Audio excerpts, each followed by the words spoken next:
Millionaire saves homeless mother with twins, then uncovers a heartbreaking truth. Welcome to my YouTube channel, Truth Untold Story. Which country are you watching this video from?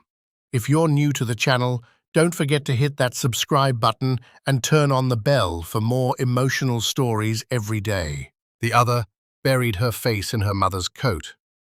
Neither made a sound. Without thinking, Ethan shrugged off his coat and draped it around the woman's shoulders. She flinched, but then her fingers grasped the fabric tightly. "Let me help you," he said, more firmly now. "Please, I can get you out of the cold, somewhere safe." She shook her head weakly. I don't have money. We just needed a place to rest for the night. I'm not asking for anything." "I didn't ask if you could pay," Ethan replied softly. "I'm offering because no one should be out here like this, especially not children." She studied him for a long moment. Then, nodding slowly, she whispered, "Okay." He stood and motioned to the driver, who hurried over with an umbrella, eyes wide with concern. Ethan scooped up one of the girls without hesitation. She was lighter than he expected, too light. The other clung to her mother's side, and together they made their way to the car. The woman sat stiffly in the seat, still unsure if this kindness would last. Ethan gave the driver an address to the nearest five-star hotel. As the car pulled back into the rain-slicked streets, he looked at the woman again. "What's your name?" he asked quietly. She hesitated. "Sophia," she said. "And these are my daughters, Leela and Mia." Ethan gave a gentle nod. He didn't know it yet, but this moment, this chance encounter on a rainy street, was about to change everything.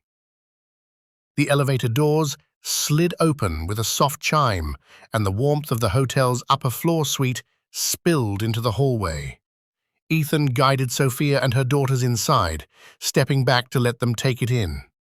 The room was spacious and elegant, decorated in calming earth tones. Floor-to-ceiling windows overlooked the city, now shrouded in fog and drizzle. Plush robes hung in the bathroom, and the heat was set just right, a contrast to the bitter cold they'd just come from. Sophia stood still at the doorway, unsure if she was meant to enter. Her clothes clung to her like second skin, damp and torn. "You're safe here," Ethan said, gently placing a keycard in her hand. "This room is yours tonight. Order anything you need. Room service is available 24/7. She looked up at him, hesitant. "Are you sure?" He nodded once. "Completely." Within minutes, hotel staff arrived with extra towels, slippers for the girls, and hot chamomile tea. A nurse, discreetly called in by Ethan, performed a quiet wellness check on the children. Lila's temperature was slightly low, but nothing serious. Mia, though shy, smiled when handed a stuffed lion. Both girls watched Ethan closely, their expressions filled with an innocence that seemed to trust him instinctively. As the city was drowning in a curtain of rain, the kind that blurred headlights and soaked clothes in seconds. Windshields swiped rhythmically, as if trying to keep up with the storm's relentless beat. Ethan Crawford sat silently in the back seat of his sleek black SUV, the scent of his warm espresso drifting faintly in the air. He wore a tailored, charcoal coat, untouched by the storm, yet his mind felt oddly unsettled. The traffic had slowed to a crawl near the outskirts of downtown, a place Ethan rarely passed through anymore. Years ago, he'd walked these streets in worn sneakers and second-hand suits, chasing dreams. Now, he glided through them behind tinted glass. He reached for his phone, half-heartedly scrolling through unread emails and missed calls, but something outside caught his attention. Through the rain-streaked window, a small shape huddled beneath a flickering street lamp. At first, it looked like just another figure seeking shelter. But then he saw movement. 2 small bundles pressed against a woman's chest. She sat on the edge of the sidewalk, her back against a crumbling brick wall, soaked from head to toe. Her hair clung to her face. Her arms wrapped protectively around two little girls, each no more than 4 years old. The children were barely covered, wrapped in thin, faded blankets that had long given up on warmth. Their faces, pale and frightened, peeked out as the woman whispered gently to them, rocking ever so slightly, as if her embrace could shield them from the storm. Ethan leaned forward, his brow furrowed. "Pull over," he said sharply. The driver glanced at him through the rearview mirror. "Sir, this isn't the safest area. We're almost through—" "Stop the car," Ethan interrupted, already reaching for the door handle. The SUV pulled to the curb with a low hiss. Without another word, Ethan stepped out into the rain, ignoring the driver's calls behind him. Cold water soaked his shoes instantly, but he didn't care. The wind cut through his coat as he walked toward the woman, each step pulling him deeper into something he couldn't yet name. He stopped a few feet away, lowering himself to a crouch so he wouldn't startle her. "Hey," he said gently, his voice barely rising above the rain. "Are you okay?" The woman looked up slowly, eyes red from crying, her lips trembling. She hesitated, as if unsure if he was real or just a well-dressed stranger passing pity. Her mouth opened, then closed again. She clutched the twins tighter. The girls stared at Ethan silently, one of them shivering. "I don't mean to scare you," he said. You look like you could use some help." She blinked at him, rain mixing with tears on her cheeks. "Please," he wouldn't leave her to face the world alone again. The apartment was small, but filled with light. A modest 2-bedroom nestled in a quiet neighborhood on the city's west side. The walls were freshly painted, the windows wide and clean, and there was just enough space for a new beginning. Ethan had helped Sophia move in the day the lease was finalized. He carried boxes while the twins ran from room to room, squealing over the empty closets and bouncing on the bare mattresses. Sophia watched them with cautious joy, still adjusting to the idea of safety, of permanence. "Think we'll get used to this?" she asked, setting a lamp on the counter. Ethan smiled, brushing dust from his sleeves. "I think you already are." He returned the next morning with a car full of groceries, kitchen supplies, and 2 giant teddy bears for Leela and Mia. The girls rushed to meet him at the door like it was Christmas morning. "Uncle Ethan's here," Mia cried, her voice echoing through the apartment. Sophia chuckled. "They've decided you're officially family now." "I can live with that," Ethan replied, ruffling Lila's hair. He didn't come just once. He came often, sometimes with puzzles, sometimes with muffins, and sometimes just to read bedtime stories. He never stayed too long, never made Sophia feel overwhelmed. He was simply present. Over time, the girls grew attached in the way only children could, wholeheartedly, without question. They waited by the window at dusk, hoping to see his car. They drew pictures of him and taped them to the fridge. He read them stories with funny voices, acted out fairy tales in the living room, and even tried learning the complicated rules of their favorite board game. Sophia watched from the kitchen, often smiling, sometimes wiping away a tear before anyone noticed.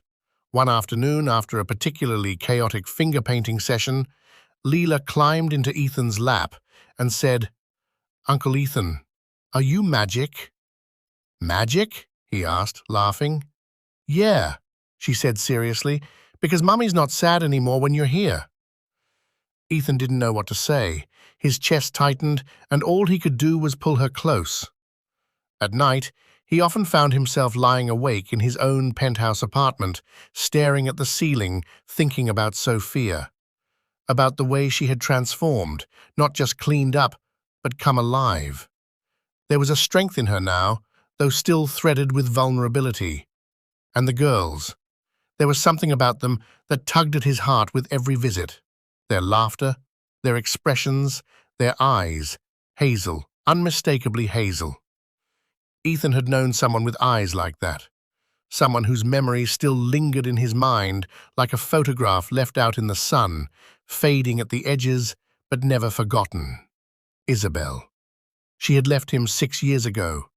No explanation, only a letter filled with regret and silence. His heart had cracked that day, and though he'd buried himself in... People said she left the country, that she couldn't handle the spotlight or the pressure of being with someone so high profile. Ethan had never found answers, just more questions. But now, every time he looked at Leela and Mia, a quiet suspicion began to bloom. It wasn't just their eyes. It was the shape of their faces, the way they furrowed their brows when confused, the soft curl of their hair in the morning, the cadence of their laughter. Little pieces of someone he had once loved lived in those girls. One evening, after tucking them in, Ethan lingered by the door while Sophia washed dishes. "Did you ever live anywhere else before the city?" he asked gently, trying to sound casual. She paused, her hands still under the running water. "A few places," she said. "It's a long story." He didn't push, but his curiosity now came with a weight, the pull of something deeply personal. Could it really be coincidence? Or had fate delivered something far more complex to his doorstep? He didn't know. Not yet, but he intended to find out. It was a quiet Sunday afternoon when the truth began to unravel. Ethan had stopped by with a bag of pastries and a children's book about space adventures. Sophia had stepped out to run errands, trusting him to watch the girls, something that had become natural by now. The apartment was filled with sunlight, golden beams stretching across the floor where the twins played quietly. Leela wandered toward him with something tucked under her arm, a scruffy, well-loved teddy bear with a faded blue ribbon around its neck. "Uncle Ethan," she said, climbing into his lap without hesitation. "This is Mummy's bear." He smiled gently. "Oh yeah? Did she give it to you?" Leela shook her head. "No, it was a present. From Daddy. She keeps it on the high shelf, but I asked to hold it today." Ethan's hand paused mid-air. The words hit him like a cold gust. "From Daddy?" he asked slowly. She nodded. "Yeah. Mummy said Daddy gave it to her a long time ago. His name was Ethan too." She giggled. "Like you." The air left his lungs. Leela kept talking, unaware of the storm she had just stirred. "Sometimes Mommy cries when she says your name. She thinks we don't hear, but we do." Ethan stared at the bear in his hands, its stitching barely holding. He remembered it now. He had bought it years ago from a boutique shop for Isabel, the day he told her he wanted to start a family. She'd held it close, laughing through tears. He couldn't breathe. Footsteps in the hallway broke the silence. The door opened and Sophia walked in, setting down a bag of groceries before she noticed his expression. Pale, motionless, the bear in his hands like a goat. He stepped out to give them space. Down in the hotel lobby, Ethan ordered a coffee, but didn't drink it. He sat near the fireplace, watching the flames flicker and dance across the polished stone. Something about Sophia's presence lingered with him, not just her sudden appearance, but something deeper, familiar. The curve of her cheek, the tone of her voice, the way she said her daughters' names. And those eyes, hazel, like sunlight through autumn leaves. He had seen those eyes before. Somewhere, years ago, maybe. He tried to shake the feeling, but it stayed. Upstairs, Sophia watched her daughters sleep. She brushed Leela's hair back gently, then kissed Mia's forehead. A tear slipped down her cheek, but for the first time in a long while, it wasn't from fear. It was relief. In the early hours of the morning, Ethan returned to the suite with a small bag of toys, snacks, and 2 picture books he'd found in the hotel gift shop. Sophia, now showered and dressed in a borrowed robe, greeted him with a soft smile. "I wanted to thank you," she said, "for everything. I didn't expect this. Any of this." He waved off the gratitude. "You don't owe me anything, Sophia.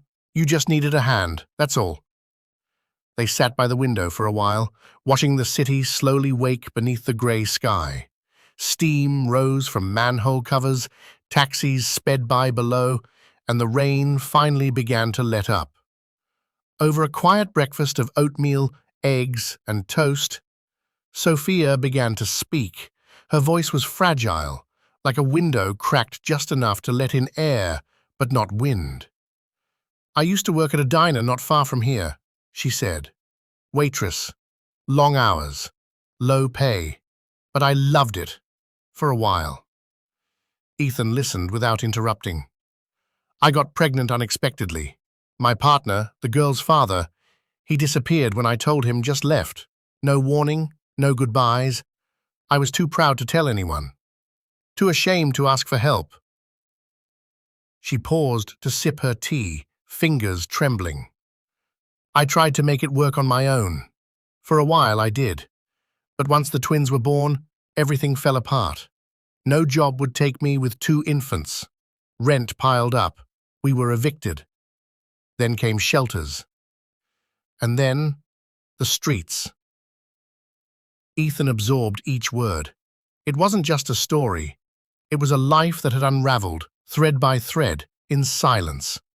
The twins sat quietly, their faces focused on coloring books Ethan had brought. Every so often, they looked up to make sure their mother was still beside them. Sophia looked at him and said, "I didn't think anyone would ever stop for me again, let alone a stranger in a suit." He offered a small smile. Sometimes strangers are just people waiting to become something more. Later that day, he arranged a— "I know," she said, her voice breaking, "and I live with that guilt every single day." Ethan wrapped his arms around her.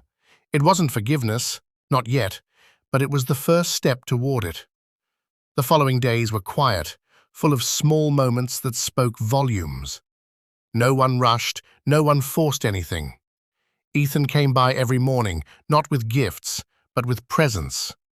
He sat at the breakfast table while Lila poured too much syrup, and Mia asked a million questions about space and dinosaurs. Isabel would sip her coffee, still watching cautiously, but with growing hope. One afternoon, Ethan helped Isabel fold laundry while the girls napped. "I used to picture this," he said, holding up a tiny pink sock. "Not exactly like this, but a life." She looked up from the towels. "Me too. I used to dream of what might have been. That made it worse, knowing what I'd taken away from you." He reached over, gently took her hand.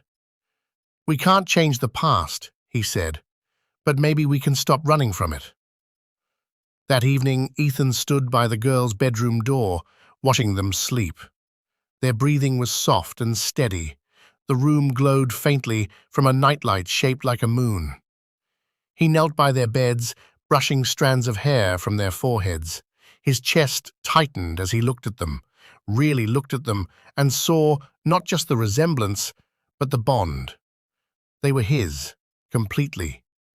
"I'm sorry I wasn't there," he whispered, "but I'm here now, and I'm not going anywhere." Later that night, he sat with Isabel on the balcony, sharing a quiet moment under the stars. "You still have my heart," he said, without looking at her. She exhaled shakily. "I don't deserve it." "It's not about deserving," he said. "It's about what's real, what's always been." She reached out, her fingers brushing his. "I thought you hated me." "I wanted to," he admitted. "But I never could. I've loved you every day since you left." A single tear slipped down her cheek, and she didn't hide it. They stayed that way, side by side, not speaking but healing. In the days that followed, Ethan arranged time off from his company. He didn't tell anyone why. He just knew his focus needed to be here now. He helped Isabel rework her resume, spoke with a friend who could offer her a flexible job. They talked about schools, schedules, therapy, everything a family works through together. But most of all, they talked about the lost years, the hurt, the fear, and the hope. Ethan realized healing wasn't just about forgiveness, it was about showing up, over and over. And he would. Because love, when tested, doesn't vanish. It finds a way to grow back stronger. The sky blushed with, "I know," she said, her voice breaking, "and I live with that guilt every single day." Ethan wrapped his arms around her. It wasn't forgiveness, not yet, but it was the first step toward it. The following days were quiet, full of small moments that spoke volumes. No one rushed, no one forced anything. Ethan came by every morning, not with gifts, but with presence. He sat at the breakfast table while Lila poured too much syrup and Mia asked a million questions about space and dinosaurs.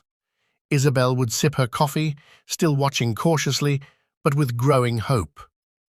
One afternoon, Ethan helped Isabel fold laundry while the girls napped. "I used to picture this," he said, holding up a tiny pink sock. "Not exactly like this, but a life." She looked up from the towels. "Me too. I used to dream of what might have been. That made it worse, knowing what I'd taken away from you." He reached over, gently took her hand.